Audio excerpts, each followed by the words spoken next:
Au nom du Père et du Fils et du Saint-Esprit, Amen. Une grande joie de pouvoir vivre ce temps de lecture divine avec vous. Aujourd'hui, c'est dimanche. C'est jour de fête, jour de joie. Jésus est vivant, ressuscité.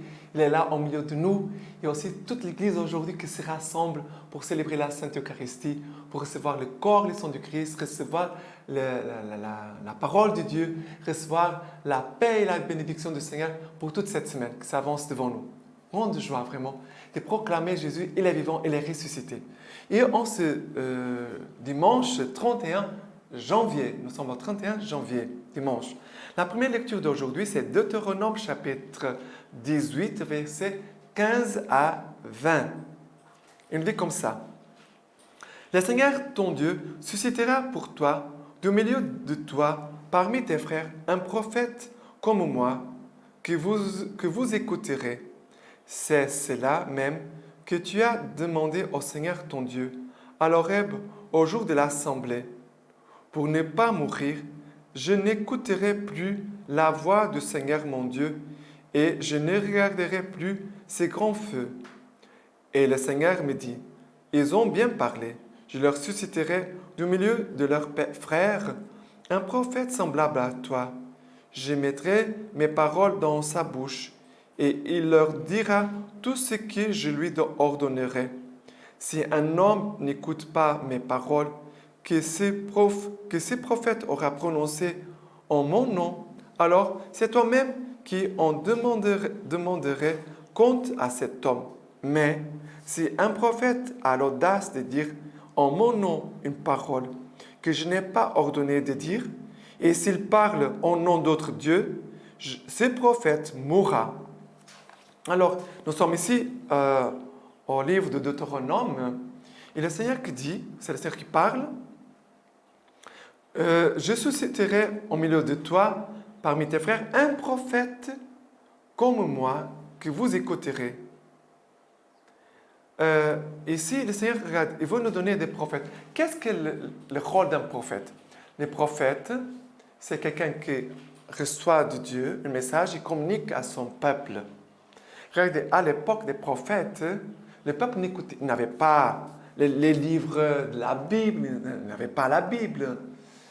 Bien sûr que les gens écoutaient la parole de Dieu, les témoignages d'Abraham, d'Isaac. Il avait comme on peut dire, une traduction orale du message que Dieu, pendant des siècles, a donné à son peuple. Mais il n'avait pas une Bible, il n'avait pas de Bible. Et en même temps, regardez que les prophètes, ils avaient une parole nouvelle, un message nouveau pour donner à son peuple. Et pour les conduire dans la volonté du Seigneur. Parce qu'on voit bien que les peuples s'éloignent toujours de Dieu. Il faut quelqu'un comme un bon berger de les ramener et les mettre sur le bon chemin. C'est cela le prophète. Il écoute. D'ailleurs, la première chose, c'est un homme qui écoute Dieu. Il transmet fidèlement la parole du Seigneur. Il écoute, il donne la parole. Même si parfois, il faut être ferme par rapport au peuple pour les sauver, pour qu'ils reviennent dans le bon chemin du Seigneur. Mais le Seigneur, il dit une chose importante. Si un prophète a l'audace de dire en mon nom une parole que je n'ai pas ordonné de dire, s'il parle au nom d'autres dieux, ce prophète mourra. Et écoutez une chose importante. Et le Seigneur est en train de dire, si quelqu'un va parler en son nom, parce que les prophètes, c'est Dieu qui l'a envoyé, Dieu a choisi, Dieu envoie. Si quelqu'un le fait par soi-même, même au nom d'autres dieux, ce prophète va mourir. C'est quelque chose de très important. Aujourd'hui, nous avons, on pourrait dire, au milieu de nous, dans l'Église, des personnes qui ont, on pourrait dire, une grâce prophétique, de rappeler la volonté du Seigneur, de rappeler les chemins du Seigneur. Mais cette personne est là au nom de l'Église. Il n'est pas en son propre nom, ni s'il va parler au nom de d'autres dieux. C'est grave, d'accord? Mais le Seigneur il dit, ils ont bien parlé, je leur susciterai du milieu de leurs frères un prophète semblable à toi. Et je mettrai mes paroles dans sa bouche. Il leur dira tout ce que je lui ordonnerai. Et si un homme n'écoute pas mes paroles, que ce prophète aura prononcées en mon nom, alors c'est moi-même qu'on demanderait compte à cet homme. Ça veut dire qu'ici, nous sommes en train de mettre notre responsabilité. Nous avons une responsabilité. Tu écoutes la parole du Seigneur, tu vas aujourd'hui à la messe, tu écoutes la parole du Seigneur, tu es responsable pour cette parole que le Seigneur t'a donnée. Ah, je n'ai pas écouté. C'est ta responsabilité. Fais attention. Tu vas à la messe, écoute. Écoute la parole du Seigneur. Garde la parole. Ah, mais j'oublie souvent. Amène un petit cahier, tu notes. Tu notes. Fais la lectio divina. Voilà, la lectio divina. Pourquoi c'est important de donner la lectio divina aux personnes? De faire connaître la lectio divina pour que les gens puissent travailler cette écoute et cette responsabilité devant le Seigneur. Apprendre à écouter le Seigneur et apprendre aussi à être responsable devant la parole que le Seigneur nous adresse. Très importante. OK? Le psaume d'aujourd'hui, c'est le psaume 95-84, versets 1, 2, 6 à 9. Venez, crions de joie pour le Seigneur, acclamons les rochers de notre salut. Approchons de sa face en rendant grâce, au son de musique, acclamons-le. Après le verset 6 à 9. Entrez, courbons-nous, prosternons-nous, à genoux devant le Seigneur qui nous a fait, car c'est lui notre Dieu, et nous le peuple de son bercail, le troupeau de sa main.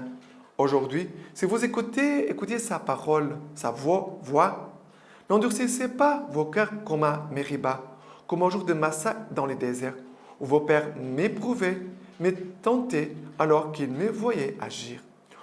Ici, je voudrais seulement parler sur ça. Deux choses. Le Seigneur, il conduit son peuple, son troupeau. Oui, le Seigneur est notre Dieu, il nous conduit. Le Seigneur nous conduit par sa parole.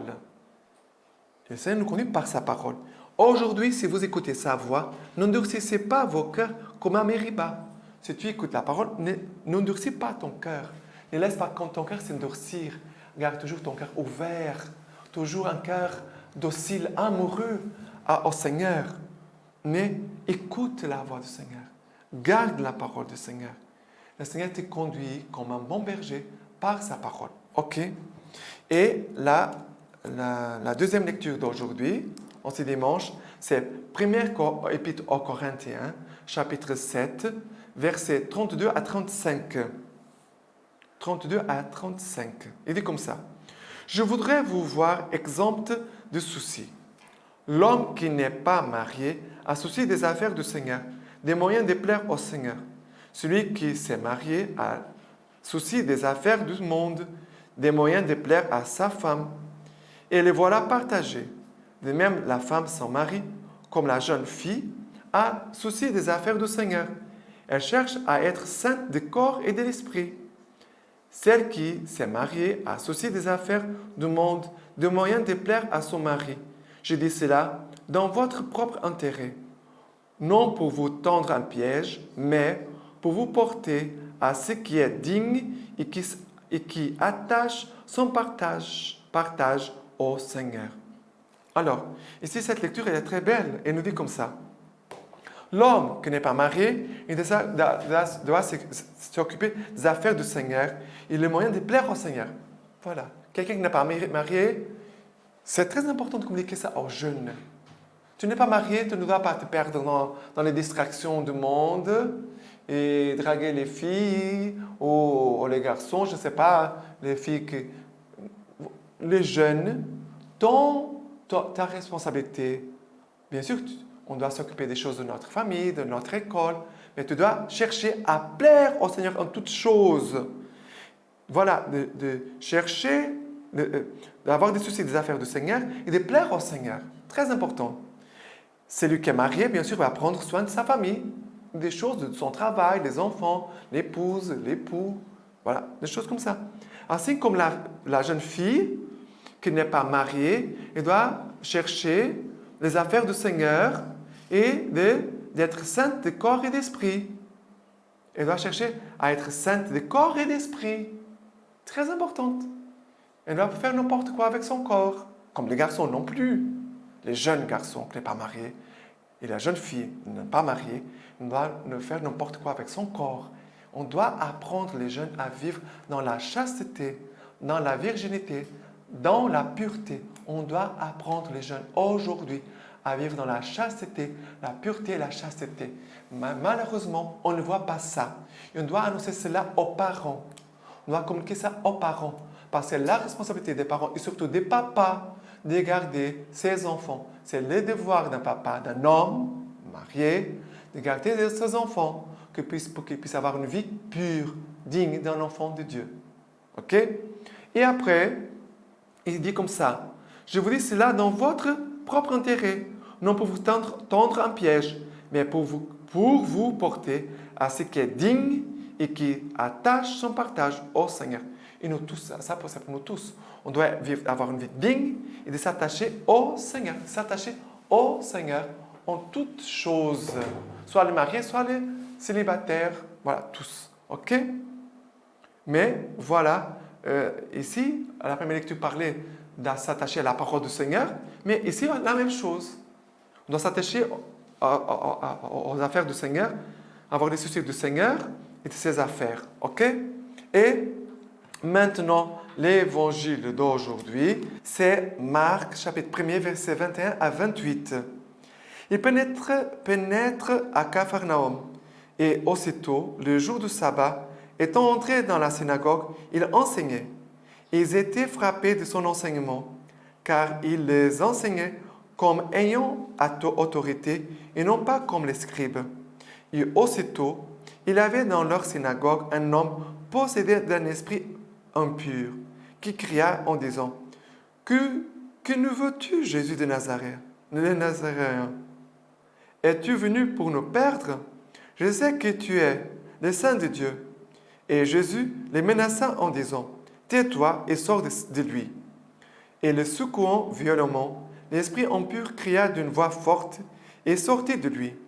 Ils furent tous effrayés, de sorte qu'ils se demandaient entre eux, « Qu'est-ce que c'est là? Un enseignement nouveau, donné d'autorité. Même aux esprits impurs, il commande et lui obéissent. » Et sa renommée se répandit aussitôt partout dans toute la région de Galilée. Alors, ici, nous voyons Jésus qui donne un enseignement nouveau. Il dit, c'est un enseignement nouveau qu'il nous donne. Parce qu'il parle avec autorité. Jésus, c'est la parole de Dieu. Jésus est le Verbe, est la parole du Père incarné. Et Jésus, il va venir dans la synagogue. Pour les Juifs, c'est le samedi, mais pour nous, on pourrait dire c'est le dimanche. C'est bien. Jésus vient à l'église, il va commencer à enseigner. Jésus va enseigner la parole de Dieu. Comme un prêtre, dont sa première mission, c'est communiquer la parole de Dieu. Parce que c'est la parole de Dieu qui va agir dans les cœurs des gens. C'est la parole de Dieu qui va convertir, transformer les vies des auditeurs, des fidèles. Et Jésus ne parle pas comme les scribes. Pourquoi? Parce que les scribes, ils donnent la parole, mais ils ne vivent pas la parole. Ils donnent la parole, mais ils ne vivent pas la parole. Ça veut dire, on pourrait dire, ils sont des faux prophètes. Ils sont des faux prophètes, les scribes, qu'on parlait à la première lecture. Alors, Jésus, ici, il annonce la parole de Dieu. Il y a d'un coup un esprit impur qui se manifeste, un homme qui avait un esprit impur. Que veux-tu, Jésus? Tu es venu pour nous perdre. Je sais qui tu es le Saint de Dieu. Jésus le menaça en disant, tais-toi et sors de cet homme. Pourquoi Jésus veut chasser cet esprit impur? Et cet esprit impur, on peut mettre le nom de notre péché. Tu peux mettre sur cet esprit impur ton péché. Ah, je dis de mal des gens. Maldisances. Oh, ma paresse. C'est ton esprit impur. Voilà. Jésus veut le chasser. Pourquoi? Pour que la parole puisse habiter. Regarde, Jésus chasse le mauvais esprit pour que la parole puisse habiter en nous. Et la parole, c'est le Christ lui-même qui va habiter en nous.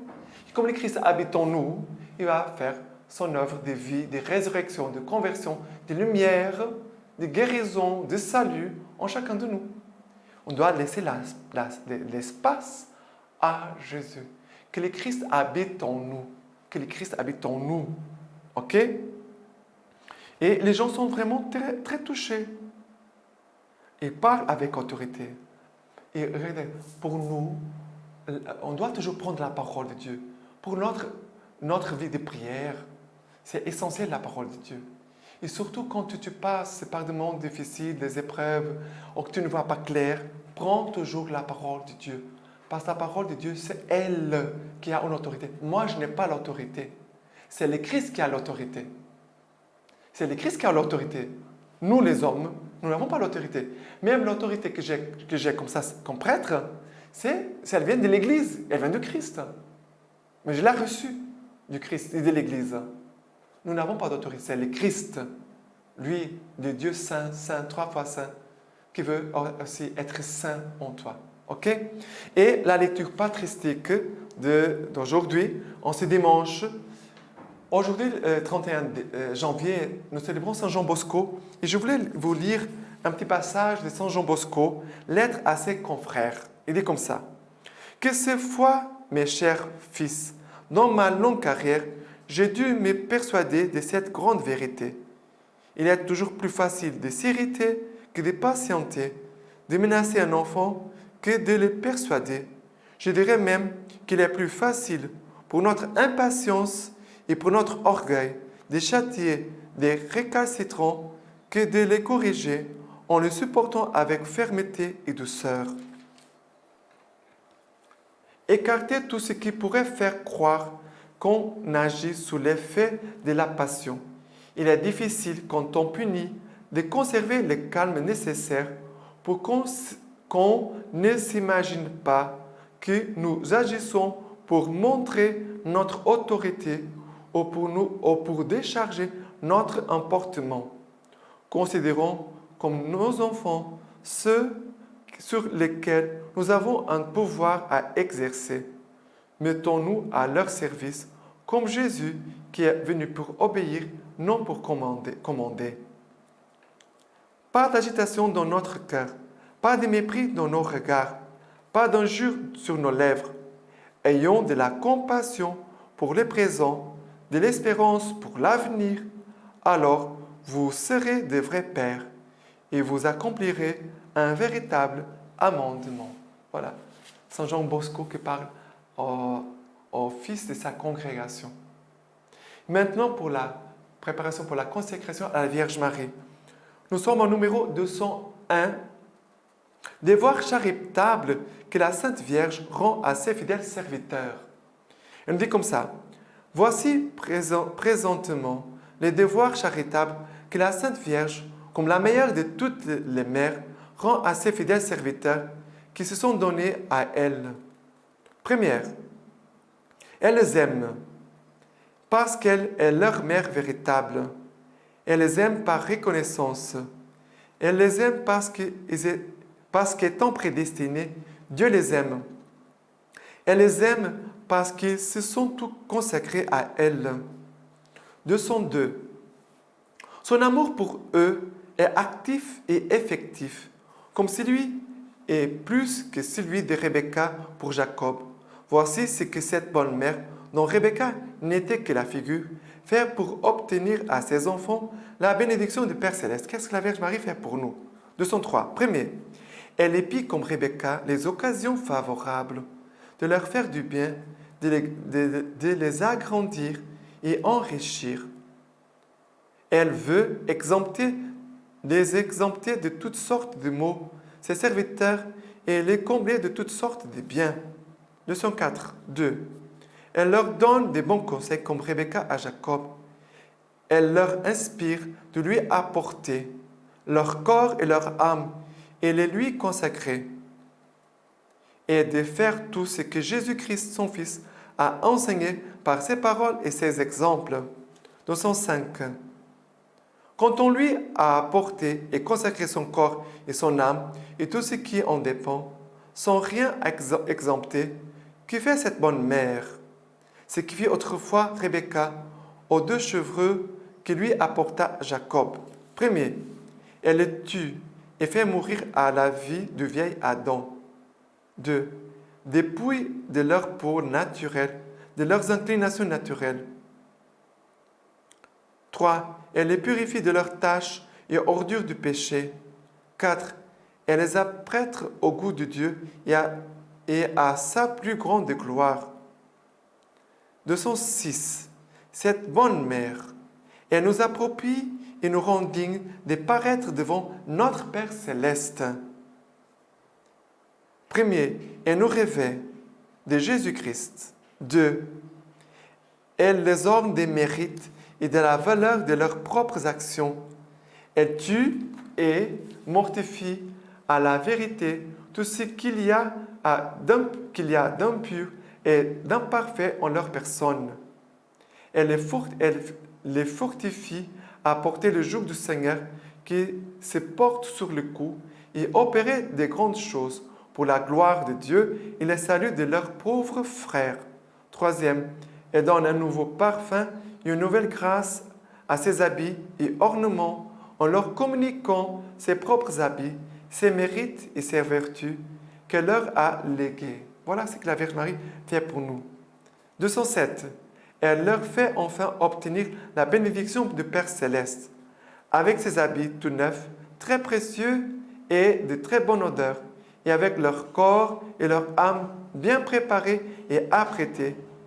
Ils s'approchent en confiance du lit de repos de leur Père céleste. Il entend et distingue leur voix, qui est celle du pécheur. Ils touchent leurs mains couvertes de peau. Ils sentent la bonne odeur de leurs habits. Ils mangent avec joie ce qui Marie, leur mère, lui a apprêté. Et reconnaissant en eux les mérites et la bonne odeur de son Fils et de sa Sainte Mère. Premier, il leur donne sa double bénédiction. Le Père Céleste nous va donner sa double bénédiction. Ce bon Père leur donne leur pain quotidien et une suffisante abondance des biens de ce monde. 2. Le Père Céleste, il les rend maîtres de leurs autres frères les réprouvés. Elle paraîtra manifestement dans l'autre monde à toute éternité. 3. Sa Majesté bénit encore tous ceux qui les béniront et maudiront tous ceux qui les maudiront et persécuteront. 208. Elle les entretient de tout. Le second devoir de charité de la Sainte Vierge exerce envers ses fidèles serviteurs, c'est qu'elle les entretient de tout pour le corps et pour l'âme. Venez, leur répète-t-elle, en notre endroit, mangez mon pain qui est Jésus et buvez les vins de son amour. 3. 209. Elle les conduit et dirige. Le troisième bien que la Sainte Vierge fait à ses fidèles serviteurs, c'est qu'elle les conduit et dirige selon la volonté de son Fils. Marie, qui est l'étoile de la mer, conduit tous ses fidèles serviteurs à bon port. Elle leur montre les chemins de la vie éternelle. Elle leur fait éviter les pas dangereux. Elle les conduit par la main dans le sentier de la justice. Elle les soutient quand ils sont prêts de tomber. Elle les relève quand ils sont tombés. Elle les reprend en mère charitable quand ils manquent. Et quelquefois même, elle les châtie amoureusement. Ne craignez pas qu'un véritable enfant de Marie soit trompé par les malins et tombe en quelque hérésie formelle. Là où est la conduite de Marie, là ni les malins esprits avec ses illusions, ni les hérétiques avec leur finesse ne se trouvent. 4. Elle les défend et protège. C'est le numéro 210. Le quatrième bon office de la Sainte Vierge rend à ses enfants et fidèles serviteurs, c'est qu'elle les défend et protège contre leurs ennemis. Marie, la bonne mère des prédestinés, les cache sous les ailes de sa protection comme une poule ses poussins. Elle parle, elle s'abaisse à eux et condescend à toutes leurs faiblesses. Elle se met autour d'eux et les accompagne comme une armée rangée en bataille. Ne fut jamais dit qu'un fidèle serviteur de Marie qui s'est confié en elle a succombé à la malice et au nombre et à la force de ses ennemis. Voilà, et on finit aujourd'hui par là. Et je vous donne la bénédiction du Seigneur par les mains toutes pures de la Vierge Marie. Que le Dieu Tout-Puissant vous bénisse et vous garde tout au long de ce jour et de cette semaine. Que vous bénisse le Père, le Fils et le Saint-Esprit. Amen.